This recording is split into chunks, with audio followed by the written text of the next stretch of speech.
There was a time when Ferrari was untouchable. The gods of Formula One. The team of legends. Now, they're the Formula One equivalent of a phone at 1% battery.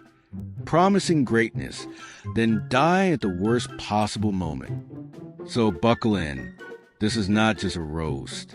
This is an autopsy of how the most iconic team in motorsports somehow became a full-time meme generator. Let's dive into the disaster that is Ferrari and modern F1. First up, let's talk strategy, or what Ferrari calls strategy. Most F1 teams use simulations, data, and logic. Ferrari uses vibes. Imagine leading the race, and your team tells you to go on the worst tire on the track. That's not bad luck. That's sabotage with extra Maranello. Box now, box for hard.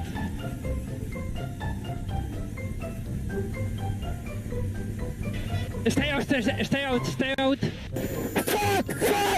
Why? Multifunction tire, position 5. Multifunction tire, position 5.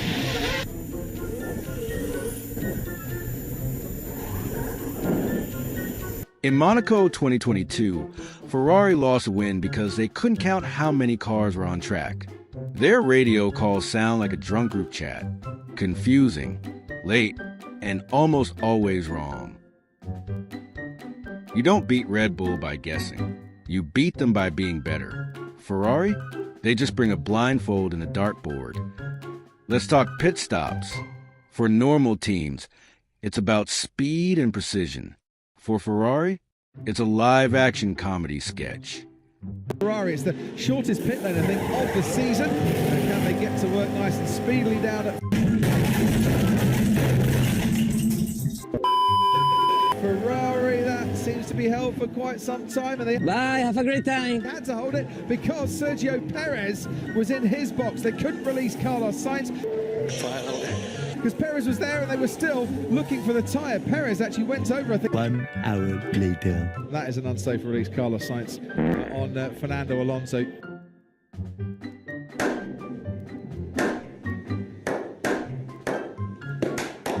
They literally forgot a tire. I repeat, a tire. It's like going on a road trip and forgetting the steering wheel. Sometimes they release the car into oncoming traffic. Sometimes they double stack when the track is melting. Ferrari pit stops are a slot machine. Sometimes jackpot, mostly chaos. Charles Leclerc deserves an Oscar, not for acting, but for surviving. He qualifies on pole, drives like a god, and ends up P6. Why? Because Ferrari. Race won't go on to finish it. He's been suffering with rear degradation.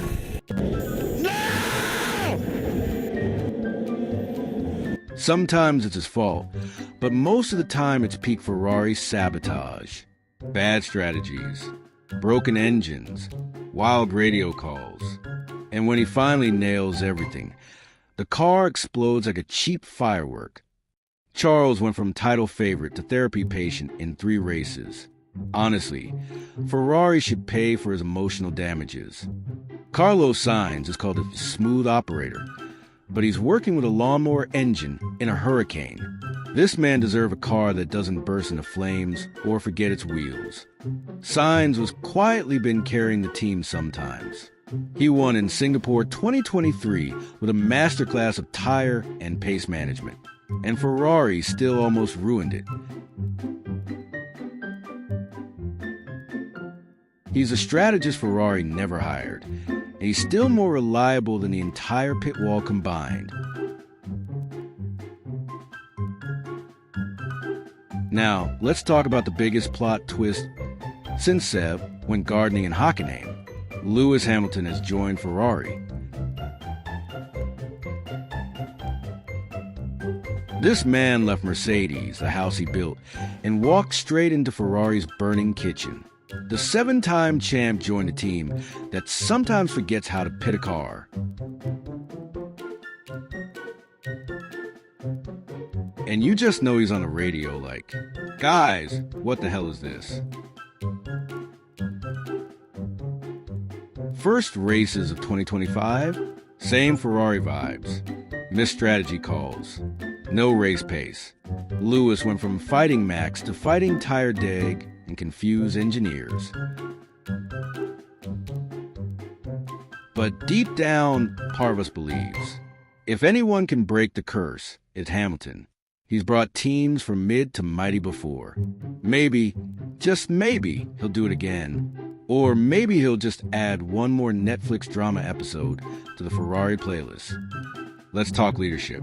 Ferrari's revolving door team principles makes it look like a reality show. Binotto was a science teacher. Vasseur is cool but inherited a burning dumpster. Binotto had the brains but not the backbone. Vasseur has the vibe but not the structure.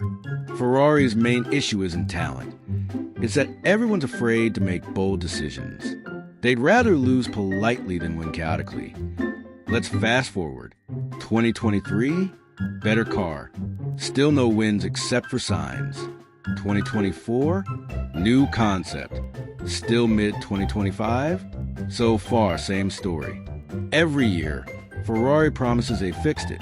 And every year, fans come with hope and leave with migraines. Meanwhile, Red Bull's gone full Thanos. McLaren's cooking. Even Aston had a moment. Ferrari? Stuck in a loop of overpromising and under-delivering. Here's the truth. Ferrari still matters. Because no matter how bad it gets, no matter how meme-worthy they become, Ferrari is still F1's heart. They're chaotic. They're tragic. But they're ours. And when they do win again, because it'll feel huge. Because nothing hits harder than a Ferrari victory that actually works. Even if they're not, they are Ferrari fans.